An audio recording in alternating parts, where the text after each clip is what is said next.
কি তাবড়তোড় ঝোড়ো শুরু হয়েছে টি-20 ওয়ার্ল্ড কাপ 2026-এর। পাকিস্তান তো কাল হারতে হারতে কোনো রকমে বেঁচে গেল। ওদিকে ওয়েস্ট ইন্ডিজে রোমারিও সেফার্ড তুলে নিয়েছে হ্যাটট্রিক। আর সবচেয়ে বড় সারপ্রাইজ, প্রথম ম্যাচেতেই ইউএসএ এমনভাবে ভারতের ঘাম বের করে দিয়েছে যেন ম্যাচটা বিশ্বকাপ ফাইনাল মনে হচ্ছিল। তাই জন্যই তো বলে ওয়ার্ল্ড কাপ মানেই সারপ্রাইজ। হ্যালো, হাই, নমস্কার বন্ধুরা, আপনারা দেখছেন ক্রিক আপডেট বাংলা। আমি আশিস। টি-20 ওয়ার্ল্ড কাপ শুরু হতেই একের পর এক বড় বড় ধামাকা শুরু হয়েছে। প্রথম দিনের 3টে ম্যাচই ছিল জমজমাট, কিন্তু ভারত বনাম ইউএসএ ম্যাচের সময় সোশ্যাল মিডিয়ায় একটা নাম এমন ভাবে ট্রেন্ড করতে শুরু করলো যে ছেলেটা ম্যাচে খেলেইনি। আর সেই ছেলেটা হলো বৈভব সূর্যবংশী। ফ্যানরা প্রশ্ন করতে শুরু করলো, ভাই এত বড় ট্যালেন্ট, তাহলে টিম ইন্ডিয়ার ওয়ার্ল্ড কাপ স্কোয়াডে নেই কেন? কারণটা সত্যি বেশ আচম্বিত করে দেয়। আসলে বৈভব সূর্যবংশী হলো এমন একজন প্লেয়ার যে মাত্র একদিন আগেই আন্ডার-19 ওয়ার্ল্ড কাপ ফাইনালে খেলেছে 175 রানের বিধ্বংসী ইনিংস। তার কাছে বাউন্ডারি যেন ছোট পড়ে যাচ্ছিল।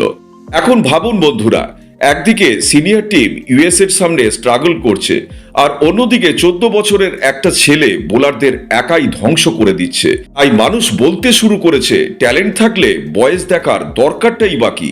বৈভব এখন শুধু একটা নাম নয়, সে একটা ক্রিকেট ফেনোমেনন। বিহারের সমস্তিপুরে জন্ম নেওয়া এই ছেলে এখন ক্রিকেট দুনিয়ায় সবচেয়ে বড় আলোচনার বিষয়। তার ব্যাটিং এর সবচেয়ে বড় শক্তি কি জানেন? ও শুধু মারতে যায় না, ওর ব্যাটিংয়ে আছে টেকনিক, ম্যাচুরিটি আর ভয়ডরহীন কন্ট্রোল, যেটা সাধারণত 25-26 বছরের খেলোয়াড়দের মধ্যে দেখা যায়। কিন্তু তাহলে প্রশ্ন, এত বড় প্লেয়ার হয়েও বৈভব কেন ওয়ার্ল্ড কাপ স্কোয়াডে নেই? এখানেই আসল টুইস্ট। কারণটা হলো আইসিসির নিয়ম। বৈভবের জন্ম 27 মার্চ 2011 সালে। আইসিসির নিয়ম অনুযায়ী সিনিয়র ইন্টারন্যাশনাল ক্রিকেট খেলতে হলে প্লেয়ারের ন্যূনতম বয়স হতে হবে 15 বছর। আজ 9 ফেব্রুয়ারি 2026, মানে বৈভবের 15 বছর হতে এখনো প্রায় 2 মাস বাকি। এই কারণেই সিলেক্টররা চাইলেও তাকে এই স্কোয়াডে নিতে পারবেন না। কিন্তু ভাই, আসল মজা শুরু হবে 27 মার্চের পর, কারণ ওই দিন থেকেই বৈভব হয়ে যাবে পুরোপুরি এলিজেবল। আর বৈভবের যে পাওয়ার, যে আগ্রাসন, সে ম্যাচের মোড় একাই ঘুরিয়ে দিতে পারে। বন্ধুরা, এখন প্রশ্ন হলো, তোমাদের মতে বৈভবকে কি সরাসরি সিনিয়র টিম ইন্ডিয়ায় আনা উচিত, নাকি তাকে আরো একটু সময় দেওয়া দরকার?